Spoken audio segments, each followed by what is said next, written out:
let's go ahead and dive into it. We're welcoming you to the matriarch method, where power meets purpose, wisdom leads by example, and women run the show. And today we're talking about imposter syndrome, kind of going off what we spoke on last week, because I feel like that hit a chord with all three of us when it comes to like our own personal dealings of imposter syndrome and how it's manifested in not only coaching, but also even like just being an athlete in the sport of bodybuilding.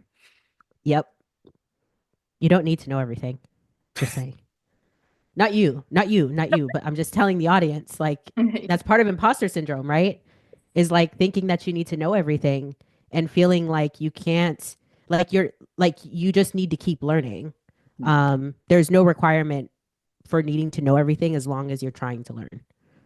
So, Yeah, I think just like that, it's just almost like a crippling doubt mhm. of and lack of knowledge, especially initially. Because, like, obviously, when you are first a coach and you don't have any clients, you can't rely off anecdotal evidence unless you maybe coached yourself, in which case, okay, like that's very valuable. That's something that, like, I did. And although I did it wrong, like, a bad manager will teach you just as much as a good manager. You know what I'm saying? So it's like, yeah, I had experience on maybe what not to do for an extreme fat loss situation. But then when you realize that, like, not every person has the problem that you had, and every individual has their own context of their own life and maybe their own health issues or whatever it is, especially when it comes to their specific goals. It's like you need to have different tools in the toolbox so that way you can use the right tool for the right individual. But when you don't have that due to lack of just experience and skin in the game, and you are young and you are trying to learn, it gets super overwhelming because when you start to learn, then you realize in actuality how much you don't know.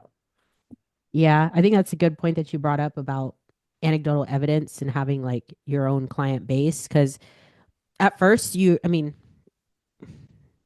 at first you are a lot of times gonna compare yourself to other coaches and what Hmm. they're doing and what their experience is.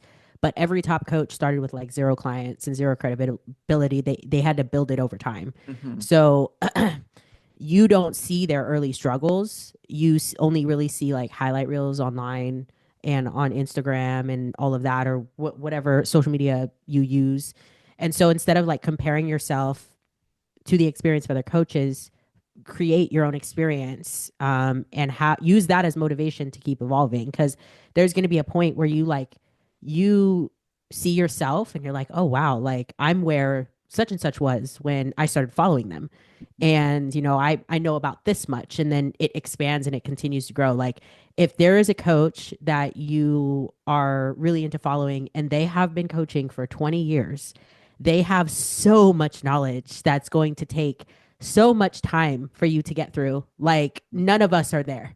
None of us are there. Like for those that have been in the game, have been coaching for 20 years, have like Olympians on stage and stuff, like it's going to be a long time before we get there, but we're still able to give a lot of value for coaches that have not started at all or are wondering what pieces they need to pick up, to get themselves to the point where they feel good about what they're putting out into the world. So, I think like the analogy kind of because coaches will all get this is it's kind of like a client who's like scared to go in the gym because they feel like they're a mhm, beginner, they don't know what they're doing or Yeah. they don't have that success yet. And I'm like, yeah, all those people in the gym that you're scared are judging you, like mhm. they all had their day one. They all had their first time in the gym. They didn't know what they were doing and you know, you just gotta get in and do the reps. I think we also like project how we look at other people as well. So Mhm. like, I personally don't think that people are that worried about. I just made a post about this today. People aren't that worried about like what you're doing. You're worried about what you're doing. You're judging yourself for what you're doing and comparing yourself to other people. So that's really where that like internal judgment comes from. So when you have imposter syndrome, it's a lot about looking at the way, like if you feel that way, you need to think about how you feel about yourself. Because you're gonna like inevitably project your own insecurities based on how you see yourself. And nobody's perfect. Like I'm not walking around like I have no insecurities. Like it's not true, but it takes time to become aware of them and to not let it fuck with your day. It not let it fuck with like you showing up and putting your creations out into the world, putting your transformations out into the world, stuff like that, putting your own transformation out into the world, like it affects your own behavior. So just knowing how it does and being able to like refine that is super important. Agreed. And I think a great place to start, whether you are especially a maybe newer coach or maybe you're just struggling right now hardcore with just this idea of imposter syndrome, a great book that I'm even rereading is You Are a Badass by Jen Sincero. Like, it is really good with identifying like this idea of self-limiting beliefs and self-doubt when it comes to the whole idea of imposter syndrome and understanding that like if you suppress who you are, if you don't have a voice, if you mimic other people, like that Mm-hmm. inauthenticity is just so crippling and it ends up taking away from your own unique experiences and who you are and who you get to develop and come. And Mm-hmm. especially when you compare like when you compare like early on, especially because I mentor with Austin Stout, comparing like what he knows to what I didn't, like, Mm-hmm. oh my God, that level of anxiety and pressure that I put on myself was just like it was to the point where I couldn't breathe. And then I was like, can I do this? Do I have the capabilities? Like, you take someone else's level of success that you deeply admire and deeply respect, and then you start to doubt your skills, your accomplishments, your talents, and then you end up feeling like a fraud in the process. And then you're like, well, what if other people find me out that I'm not actually like this great, amazing person because like you're not even giving yourself a fucking chance to become it. Like, do you think Mm-hmm. like to challenge my own beliefs, like, do you think that Austin Stout 20 years ago was like the Austin Stout he is today? No, of course not. But the Ash Markham that I was 20 years ago is not the Ash Markham who's sitting in front of you, right? It's she needed time to become that person. And I will need more time to become the next version of me. But at the same time, if you are so in your own way, you will never be able to continue on and go the path that you know you can go. Yeah. I think like that brings up a really good point too in my brain because if people would realize that there's, or if we all would realize there's no perfect way to coach, we would stop comparing ourselves to people that we think are perfect or like Yeah. are ideal, right? Like your mentor is Austin Stout because he's an ideal to you. Yeah. Like he's like if you were to be someone in coaching like and were to be able to program the way that he does, you'd be pretty happy, right? And so it's that's the thing is that like every coach has a different approach. So no matter what you learn from Austin or what I learned from whomever, like what works for one client might not work for another, and how Mm. you figure out programming and your method like between each client is going to be different than Austin Stout Mhm. regardless of what you learn and know. So your coaching style doesn't have to be identical to someone else. It needs to be effective. Mhm. And so your own style and strengths with your clients will come to you because they align with you. Yep. And so it's an alignment thing. It's gaining confidence from knowing that you're competent in that like methodological. Is that a word? Methodological? I Is think you that the mean word? methodology. Like Methodology. Whatever. Brit just made a new Like word, guys. Take I'm notes. method but now anyway. now I'm confused though because there's a word and I don't methodical. Methodical. That's what I meant. Methodical. But like that approach that you're giving like is going to be from you feeling competent in what you're Mhm. doing. The more your confidence grows. Yeah, on the like the mentorship note, I did want to kind of point out too that like you're never gonna know everything Mhm. and Mhm. you never like know what's gonna pop up. Like you'll get an athlete and you're gonna see things for the first time and you're gonna be like, what do I do about this? You know?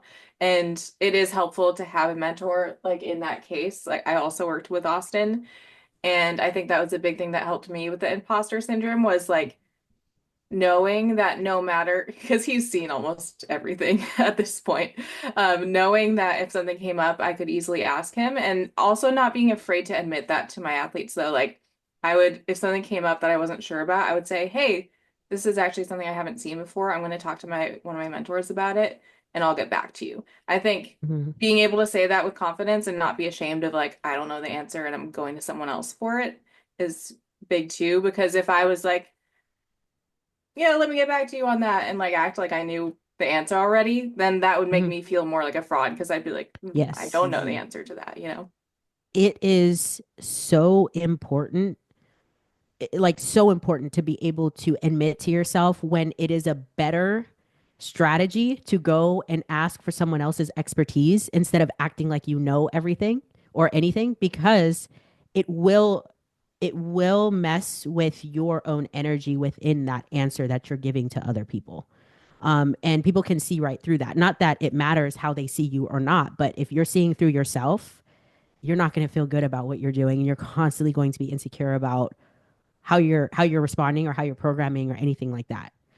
Exactly. And I feel like that's another like layer even to imposter syndrome where it's like not only do you doubt like your own experience and expertise and your knowledge and then maybe you compare to a higher level coach, but then you also have this fear of failure when it comes to like client expectation where it's like your athlete might view you as less if you don't have every single, question that they have answered, especially immediately, right? So then it just kind of leans on the fact that oh, that is true. I'm not as knowledgeable or as skilled as I thought I was. When in reality, again, you don't know everything. But just because you don't know everything does not mean that you don't have the opportunity to learn and get better, right? It's not about having, all of the knowledge and all of the answers. It's having the capability and the skill to go seek them, right? That's the art of coaching. It's about problem solving, not, Mm-hmm. preventing like all of these things before they happen, because that's the beauty about life, guys. Like life is unpredictable. And while yes, we are creatures of habit and routine, and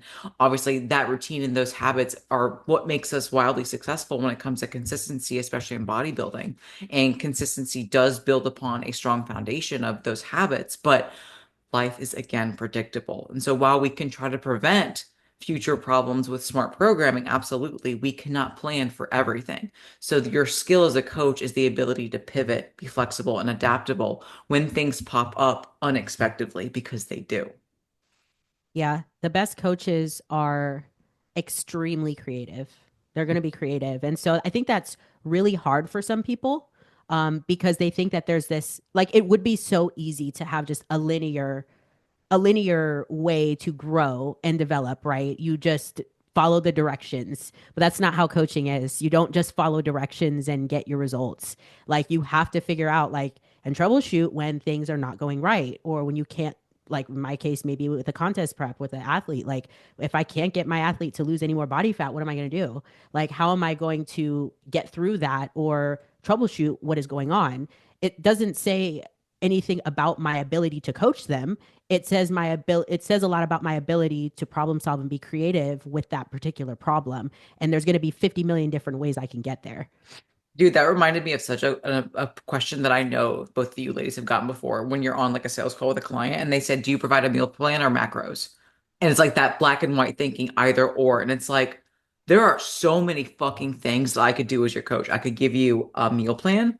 I could give you a meal plan with the macros built in so you can make smart swaps. I can give you a meal plan with no quantities whatsoever and give you a food list. I can give you macros with a food list. I can give you macros with food guidelines. I can give you portion sizes with cups or handfuls.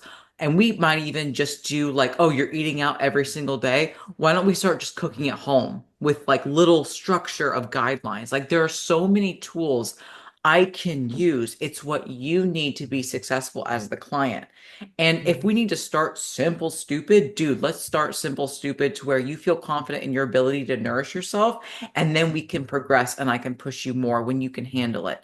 That's coaching, right? It is empowering the athlete through manipulating variables. And like I said, if there's something that's outside of your wheelhouse right now, go ask help, go seek, go pay mentorships, one-time consultations, like figure it out. That's the whole point of the art and the finesse of coaching. And it's also how you build your confidence as a coach, too.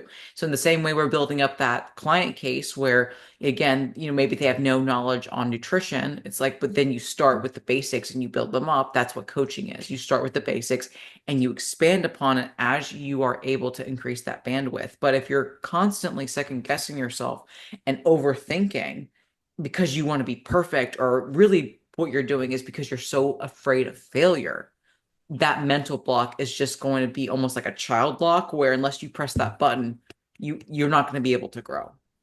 Yeah, and I We, actually really like that you brought up, well, like kind of the macros versus meal plan idea, but I know for newer coaches, it's very easy to think like I have these like products almost of I Mm, can give you a training plan, I can give you a meal plan, I can give you like very specific things, and you feel like you have to give someone all of those things at once. And mm, especially with lifestyle athletes, what I've very much learned over, 10 plus years is you have to really meet them where they're at. And the product of coaching isn't those specific things. It's like, what do they need? And it might be none of those things. There's been so many athletes I've had that I don't give them any sort of training program for 6 months. yep. I mhm. start them with just tracking your food, and that's it. Or like, let's get walking. Let's drink some water. Let's go to sleep. And there's so many things that you just have to look at where are they, how are they living their lifestyle now, and how can they improve on it and not think like if I don't give them a training program, I'm not providing the value that they're paying for because that's absolutely not true. And they're probably going to get really overwhelmed if you throw the whole shebang at them at once. Yeah, if like they're having trouble getting a couple things in and then you already give them another, they're going to perceive that they're not hitting their plan.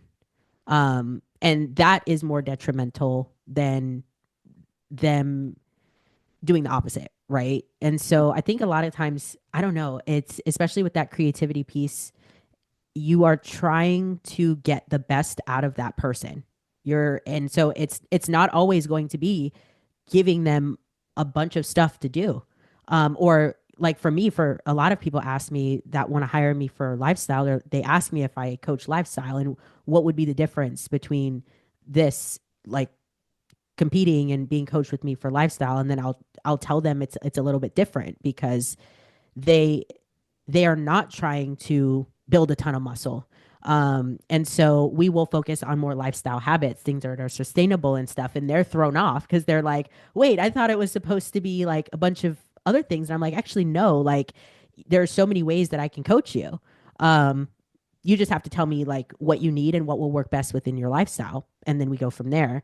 And so I think that that's difficult for clients to understand too, even like coaches to be programming, but then also clients to understand like where results really come from is focusing on what matters. It's focusing on what Absolutely. matters and what you can do. Absolutely. And in fact, I'm sure all three of us can agree that a lot of the time, especially when we attract like type A people, because that's a lot of my background, because that's who I was, it's not about giving them fucking more to do. Like they're already Mm-hmm. sending you their initial like starting questionnaire. They're already telling you that I'm tracking all of these things. I have these rules, these do's, these don'ts. And you're like, okay, well, when's the last time you had a sit down meal with your husband? Like, when's the last time you like licked an ice cream cone and didn't cry. Like these are like a lot of like severe psychological things that like people don't consider. But it's like if I see you doing all of these things and your cortisol, in the morning's a fucking 30, like okay, well maybe we don't need to be doing all the things. We need to be focusing on the things that matter. Right? And that's it should be your goal as a coach is what does this client need based on this goal? After the conversation has been had about is this goal even reasonable for them? Because a lot of the times with good intentions and it's completely noble and admirable that you want to get better, but if you're a lifestyle client and your goal is to look like a bodybuilder on stage, I'm sorry, that's not going to work because you have no idea what Mm-hmm. work goes into that on the back end and what you are going to have to sacrifice in the process to be in a body that you're not going to live long term without severe health consequences, both physical and mental. So, no, I'm not taking your money to do those things, which kind of also goes back to episode one about what are your morals and values and kind of like those foundational pillars when it comes to you as a female coach, right? I think it is really important to address when you are having imposter syndrome to also go back to those pillars and are you doing what you said you wanted to do or are you shooting yourself and maybe like having too many like people bark at you with oh maybe I should do things this way to get this result when again you don't align with that, you don't align with that level and that method of coaching. So again, just kind of like go back to what you know works and what you know is effective without getting lost in the sauce about like all of these different things right now. So like first thing that comes to mind, peptides. Dude, I can't open up Instagram Yeah. without like fucking People have blue Methylene tongues. blue. I was gonna say with blue tongues, Methylene fucking like blue. fucking like looking like they're eating a Smurf's butthole. I mean, that's fine. Like you want to fuck with peptides, I mean, go for it. Go for it, right? Like I use BPC and TB 500, but that's about all I'm willing to use because I also understand that while yes, peptides do all of these things, and there are a lot of people smarter than I that know what these peptides do and can make little graphics or whatever. I also know, according to like laws of opposite equal reaction, that when you do something like this to the body's going to have a counter regulatory system to regulate that Mhm. stuff, right? So it's like I know what works: diet, exercise, sleep, recovery, me being a human being. So I'm going to fall back on those laurels, and I'm going to let the people that know a lot more than me just run with the peptide thing. But that's just my thing as a coach.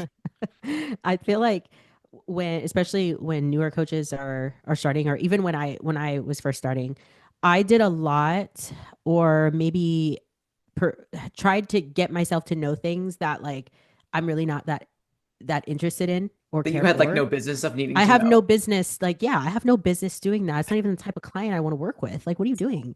And just remember that like your clients choose you for a reason. So you don't need to be something that you're not. They're on the call, they're on a consult call with you because they want to hire you. So there's no reason for you to be something else. If people trust you enough to coach them, that means that you bring something valuable to the table. And clients don't just need knowledge, they need guidance, they need structure, they need accountability. There's so many other things you offer as a coach outside of your knowledge. And so the solution to that is to focus on what you offer instead of what you think you lack. So if you think you lack something, you're gonna try to learn like what the fuck ever, so that you can provide more to people that what you don't really want to work with. Like that's not providing yourself like self value.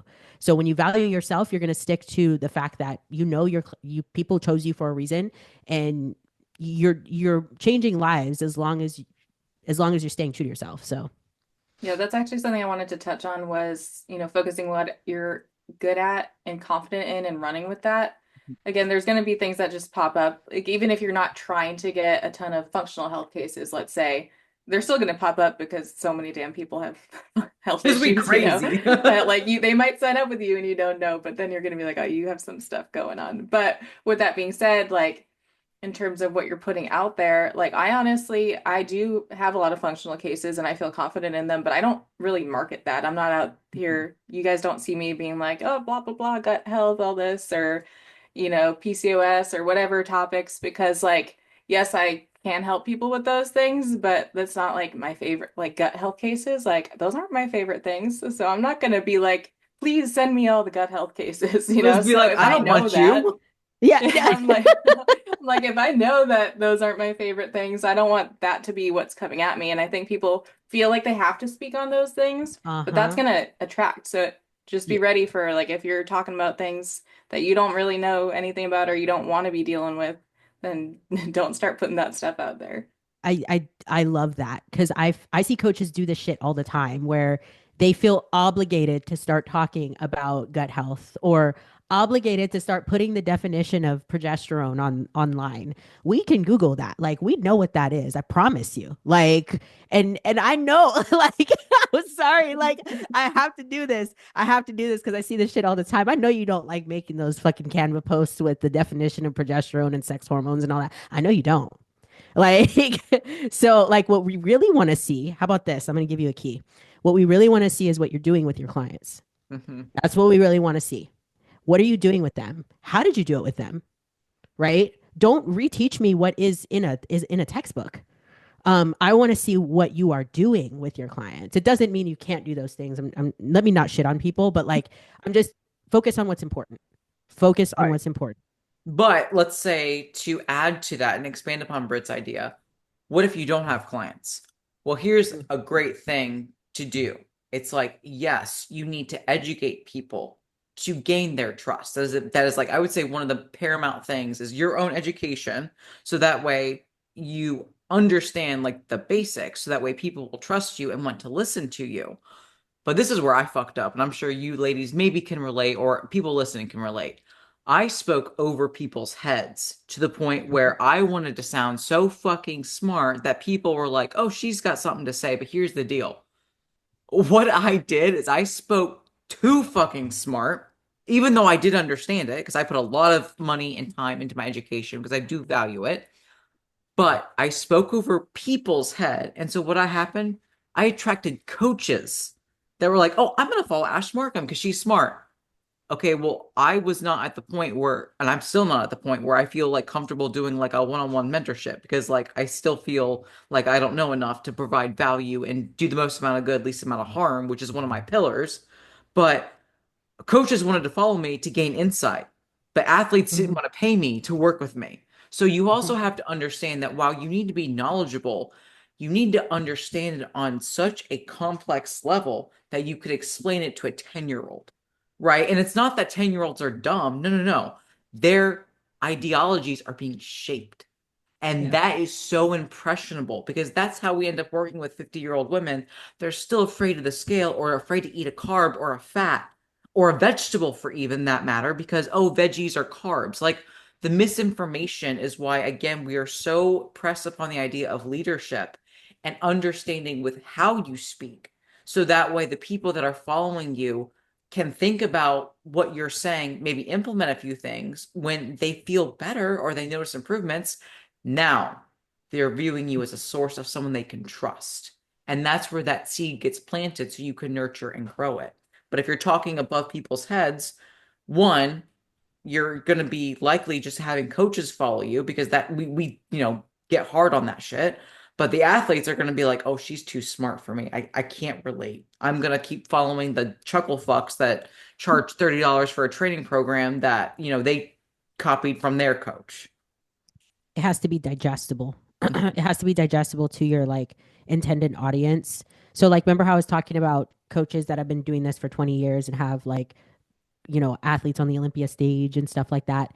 Their overall tone, like their tone over time changed. Mhm. So it started small and then as their client base shifted and maybe they had more clients that had more awareness surrounding putting people on stage like that or bodybuilding or whatever, like then they could start speaking that way a little bit more.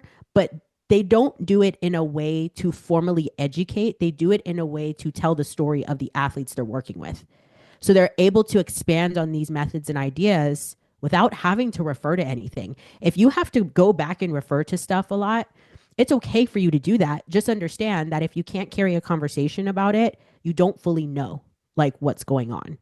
And so the things that you're putting out on social media, you should in an ideal world, you should kind of know how to speak through them. And over time, it will get better. Like you'll get better at it. Like the conversations me and Ash have now and me and Liz have now are way different than what they were 3 years ago.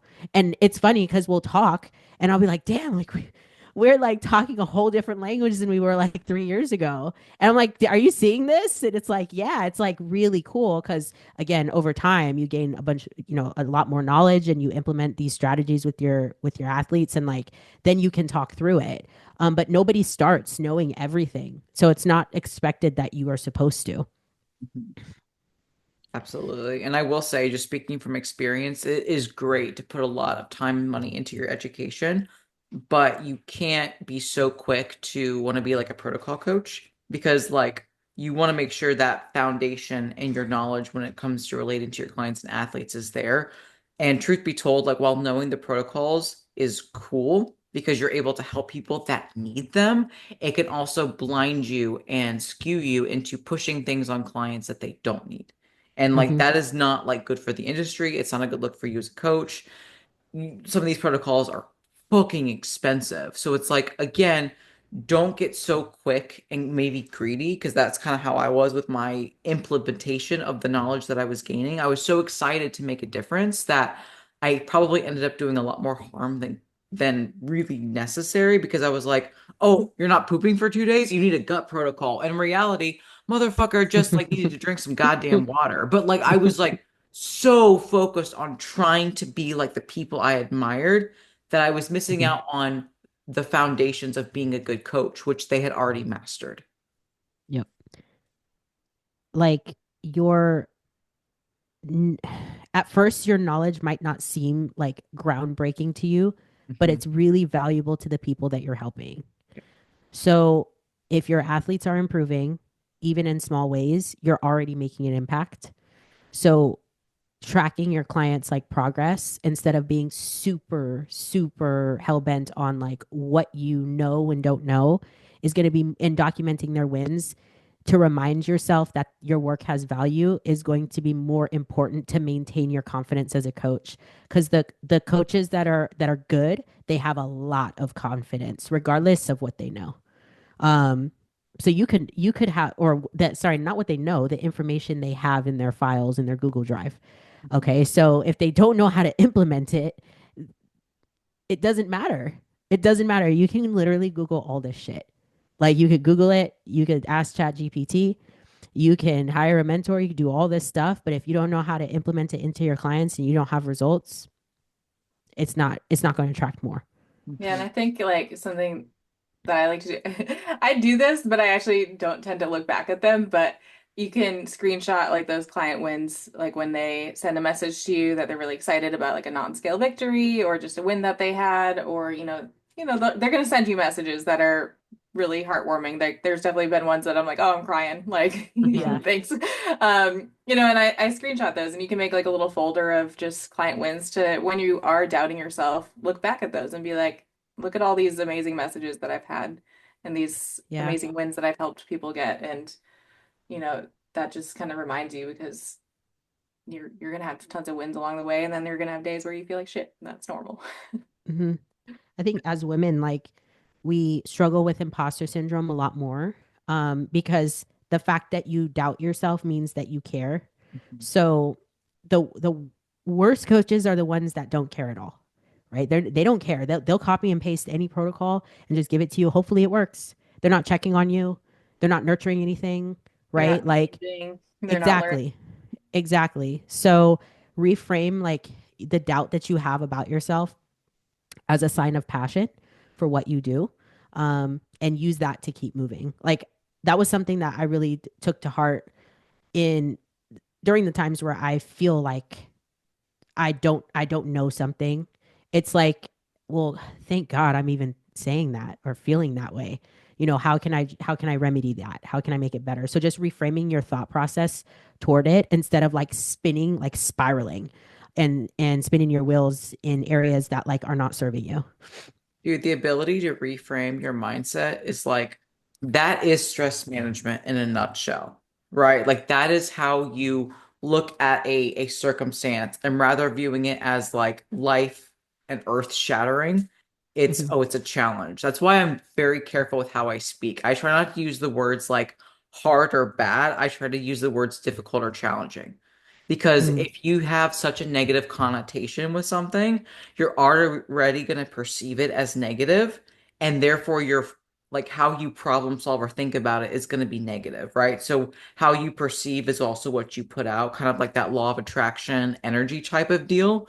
So when it comes to your verbiage and the ability to reframe, that is so important as a coach and also as an athlete, because that is the way you're able to either keep your emotions in check or lose yourself to them because you end up spiraling, ruminating, catastrophizing, all of these types of things that you maybe would learn in cognitive behavioral therapy when it comes to dealing with anxiety and all of these things is the ability to logically look at a circumstance and instead of just viewing the problem, ending up how to problem solve. And that as a coach is what you need to do is yes, you need to identify the problem that the client is having, the athlete is having, but then you need to solve it. And you can't do that without their help, right? So you mm, have to again work together as a team, which requires a strong foundation of trust and respect on both parties, which is why mm, again it is important to have professionalism and respect and care because all of those things help to strengthen the relationship to get the desired outcome. mm. That was good. She goes, I think mm. a lot of, I just think a lot of people don't realize like the coach client relationship is a dual. It's a dual. It's like a whatever dual whatever. No, Like, it is. It is dual absolutely effort. Like, it's just like there's some times where I have to ask my clients for help. I'm like, like, okay, like, you have this problem. I need you to help me because I don't have enough information. Or like I had somebody fill out their consultation forms the other day and they didn't put a food log. And I literally like worded it and I said, "Hey, I need your help. I don't know what you eat on a regular basis. I know you probably don't track anything, and at least from our consult call that we had, but I need you to at least like figure out kind of what you eat on a daily basis so that I'm able to help program something that makes sense based on what you're attracted to, like with your foods." And he was like, "Oh, I'm sorry." Like, for him, he was just like, "Well, I don't track anything, so it doesn't matter." Oh, it does He matter. probably just thought that you were just calculate macros Yeah. using And so I the was, secret calculator that only coaches have. yeah, only coaches have the secret calculator. But I was like, "Dude, like I need you to do this." And he was like, "Okay." Like, and so he just took the whole day to just track what he was eating. And like we found out that he enjoys chicken and rice and stuff like that. It's like it was normal, but like if I didn't know that, I would have been like, "What do I give you to eat if you want a meal plan?" You know? So just that type of stuff is There's important to some realize. very eye-opening things on those food logs sometimes. So it Yeah, does. there was one that I had that was just like a soda and like a bag of chips and like a really big dinner. Like I see that all the time with lifestyle athletes. It's Yeah. crazy. Like, Yeah. One of the best analogies I wrote, I remember writing a post probably a year or two ago, and I felt so dorky to create this analogy, but in my brain, it made sense. Coaching is a lot like riding a tandem bicycle. I have never ridden one before in full transparency, but what made sense to me is the coach is at the front position, the ability to steer.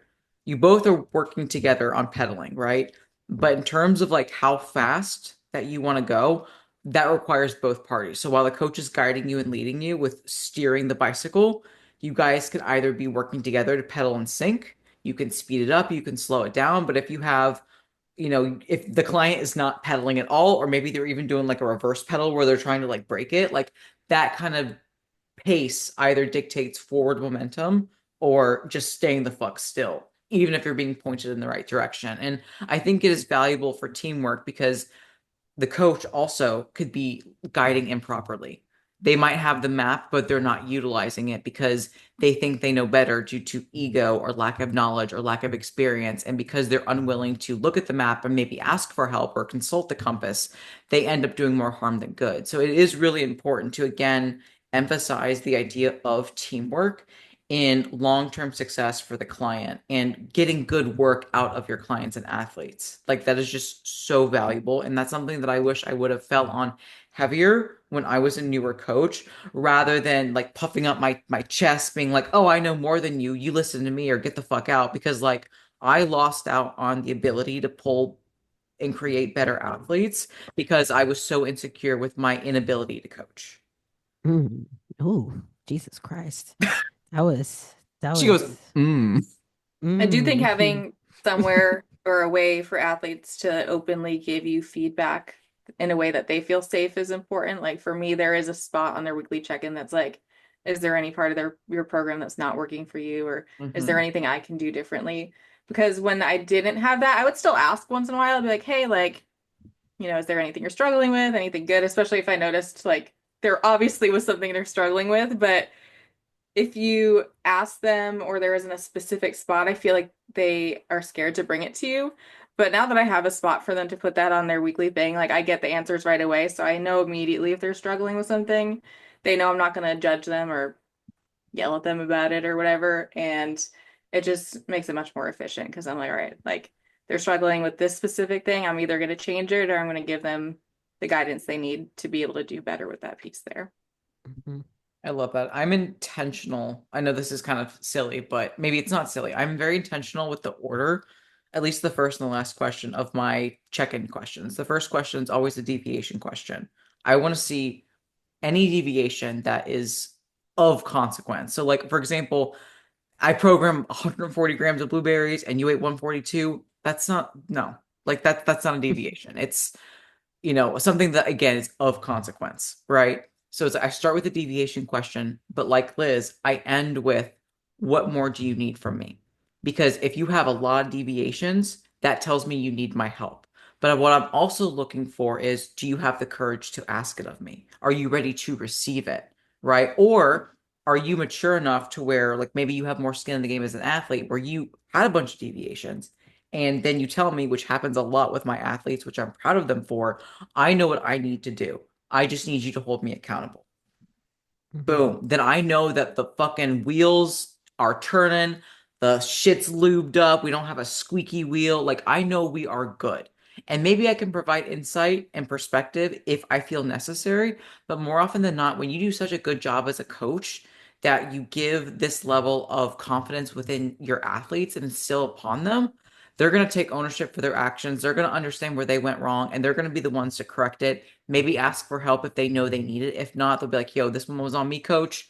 Let's just, have another week here. I know what I need to do. Like that to me is like one of like such a fulfilling check-in because that means that I nurtured properly. I instilled in them confidence properly and I gave them the tools to be successful for the long term, not just for, a 3 month coaching stint and then they're out the door. Hmm. Yeah, I think that I don't know, in terms of imposter syndrome, what do you guys like? What do you guys still struggle with, if anything? For me, it's just lack of putting athletes on stage. And that's Okay. something that I do have a decent amount of athletes being on stage this Hmm. year, which I am excited for, but it also is still scary because I feel very confident in my ability to coach lifestyle, gen pop, and functional health because that's where initially I marketed to because that was what I was learning. So I was like, "Bleh," that all that Hmm. information on Instagram with my little Canva posts. And Hmm. now it's like this year, I'm trying to solidify myself as a much more diverse coach. And where that's lacking is contest prep athletes. And so I do have a lot of athletes that I do want to put on stage. And it is a little nerve-wracking because it's not just like, oh, hey, we're starting the diet today. It's like making sure that their health is good, they're ready mentally, they're ready financially, making sure that we have timelines and, things mapped out properly so that way that the fat loss can be like as smooth as possible. And it is scary, it is nerve-wracking, but I also know that like if it is scary and it is nerve-wracking, I know it's what I need to do because that's where I Yeah. lack the most confidence, which is where I get the best, I guess, return Hmm. on like what it is that I don't know because now I get to go prove to myself that I can do it. Gotcha. You're like, can't relate. I fucking kill it in prep, Shut which up, you do. bitch. You so do I though. was I was gonna say, well, if you need help, I'm here. No, but I appreciate If that you though. need, no, I literally just got a message from my athlete like not even 5 minutes ago. And she said, bitch, if it's anything you know how to do, it's peak. Like, and like, I don't know. I don't know. I just like it. But I have my own like pitfalls, and mine is in the area of like very complicated, like functional health cases. Mhm. I tend to get really overwhelmed with them. Doesn't mean I can't move through them, but like I get really overwhelmed. And so I have to ask Ash or like someone else or a mentor because I'm like, I'm thinking this way. Is that right? Like, and usually, there's no right or wrong, but usually like I find myself focusing on like bits and pieces of functional health cases instead of like the entire picture. Yep. And so, yes, a lot of times what I'll do is I'll ask my friends and stuff. Because I'm such a meathead. Like I'm such a bodybuilder. I love that whole, and I'm sure everyone does, loves the transformations between preps and growth phases and things like that. So I know how to optimize those phases Mhm. like the back of my hand. But when it comes to in between, like when you need to clean things up or like if there's an issue in the middle of it, I'm like, oh fuck. Like, and I will usually ask for some assistance with that, either from a mentor or from one of my friends.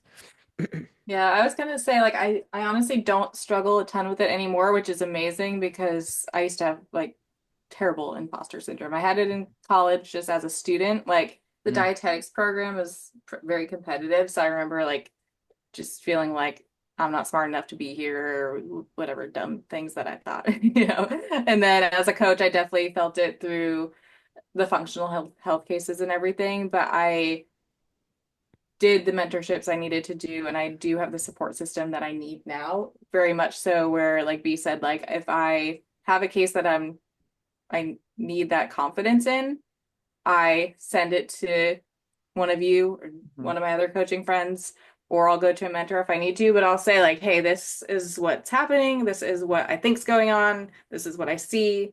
This is my like what I envision doing as the approach. What do you think about this? So I'm like coming with all the information and I'm just looking for like, hey, maybe my like would they do the same thing or am I missing anything? And I think that helps too. Usually they're just like, yeah, like that sounds like a good plan, or maybe they'll be like, hey, have you thought about doing this? And that makes a huge difference there. Yeah.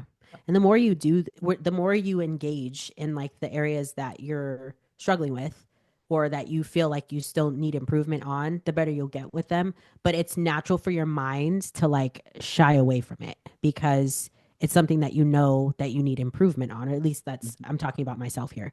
Um, and so over like the last few months, like I've taken on more like functional health cases, wanted to have more feedback from functional health mentors that I'm working with. And so it's like, really for me, like I have to focus on that a lot. I have to study. I have to, because it doesn't come easy to me. Even though I got really good marks in school, I was always a good student. I studied my ass off all the time, like all the time, and that's just how it goes with me. Feel like I'm not entirely gifted in any area. I have to really work at it until I know it, and then I'm pretty much okay. I think that's why I felt the imposter syndrome in school because I did have to work really hard to get it. And there's the students that seemingly like just Yeah, anything that they get taught, they just are like, yeah, I understand. And I'm like, what? Like, I need but to like go over this so many more times. But I learn by doing. So, like, when something gets taught, like, I need to put it into practice, which I think goes into the coaching so much is like, you can learn from something, you can take a course from a mentor or a coach, but like, until you take someone through a case like that, you're not going to fully understand. yeah, Like, that you hmm can buy all the courses in the world, but you have to actually practice it to understand and have those repetitions too. yeah. Exposure Absolutely. really matters. Mhm. It really does. I think some key takeaways from this podcast is the best way to get over imposter syndrome is to get over it. And how that looks is collaboration, asking for help from a mentor or someone else where their strengths help to fill in your weaknesses. Like it's collaboration, not just competition, right? Collaboration with people that you trust, that you look up to, that you admire. Understanding that it is rooted in, yes, some doubt, but also because you're doubting that because you care. You want to make sure you get the best for your clients and your athletes. And that is something that is important to have because if you didn't care about something, you're likely not going to stress over it. You know what I'm saying? And then at the end of the day is like continue to show up. Like again, we're not talking about coaching for a year or two because that's not really coaching at that point. You're just kind of like It's floating a through hobby. space. Yeah, it's a It's a hobby, or hobby. you're just floating through. You're Like you're just just like helping people. yeah, you're just bobbing from athlete to athlete, hoping you don't like fuck shit up. But when you're talking about coaching in a career standpoint, we're talking like decades of Mhm. the fact that like you have gained knowledge and expertise through yes, classes, mentorships, anecdotal evidence, but like you continue to follow through and that just takes time. And so if you're like in an imposter syndrome swirl, which we've all been there, ask yourself, what is the true problem? Is it because I don't know? If yes, who can I ask? If Mhm. it's, have I even given this enough time? Are you lacking data? Are you lacking like feedback from your client? Because if you make a change and it's only been 2 days, it's like, dog, that's not enough fucking time. Like, I mean, shit, like give yourself some fucking time to notice changes. And then third, it's like, again, remembering that you were still trying your best. And I know that sounds super like woo woo, but like, we cannot begin to tell you the amount of coaches that are out there that just like don't give a shit. So therefore they're not Yeah. giving their best because they just don't care to. So it's like Mhm. when you are in the shit, which is what I coined that for myself. When I'm in the shit, it's like what is the best way through? Keep on going. Just keep on going. It's the only way you're going to get out of your shit. Yep. Every great coach once felt like an imposter, but the difference between coaches that rise are that they didn't let that stop them. They just kept going. They just kept showing up. Mhm. So you don't And need to I be think it's like perfect. make it about like imposter syndrome makes it about you. Like you're making the problem about you. But if you focus Mm, back on your athletes and make it about them and you're helping them, like bring your focus back to that, Mhm. you know, mm. doesn't That's make it good. go away, but it helps. Yeah. And one more thing on the mentorship piece is I think it is important to just, there's so many out there, is to find which one is right for you. Because I've had Mhm. multiple and I've had ones that like didn't teach in my learning style.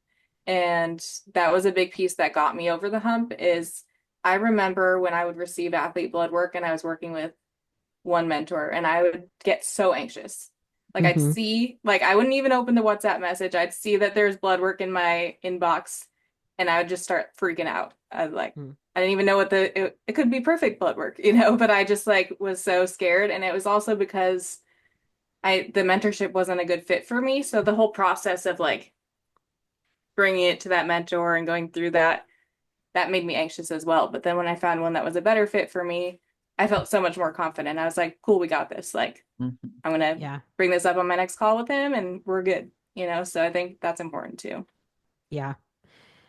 I feel like my key takeaways here is that you don't need to be perfect. Mhm. Your clients trust you for a reason. And it's not about knowing everything. It's about how you're solving problems and evolving through those issues.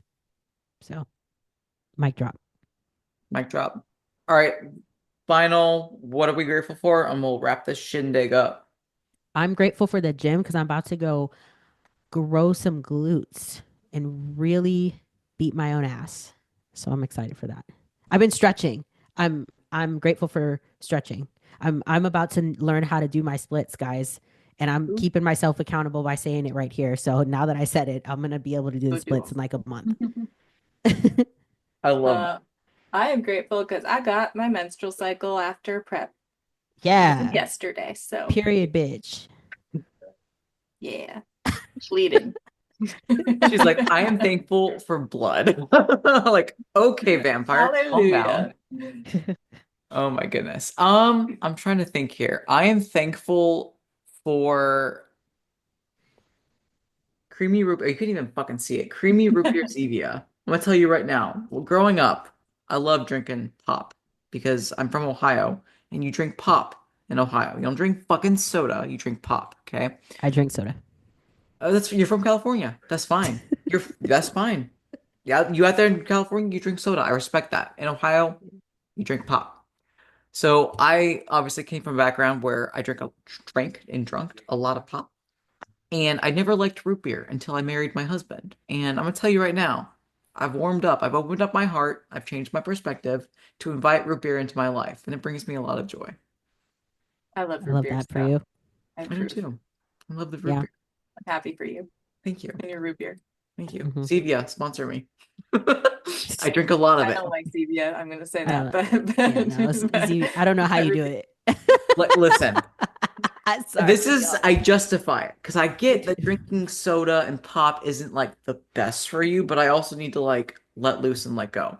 So although Yeah. I much prefer a Diet Coke or a Coke Zero, whatever, I also understand that like it's probably not the best in terms of like all the artificial, especially colorings and shit, that I'm like, probably it's just like, listen.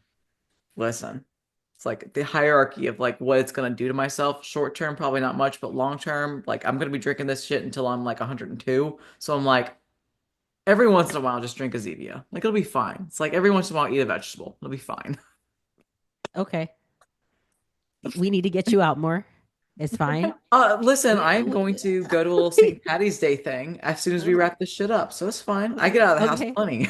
Okay. Bitch, I All went right. bowling yesterday. Me too. I actually went out with someone. I'm not gonna actually. Well, let me not tell him myself. Let me not tell him myself. Hold on. Never mind. I didn't go out with it. I stayed home edit and that didn't do out. shit. I didn't say I didn't do shit. Oh, I'm gonna get in trouble for that. All right, I'm getting off. Bye. All right. See you ladies. Good one. Bye. Bye.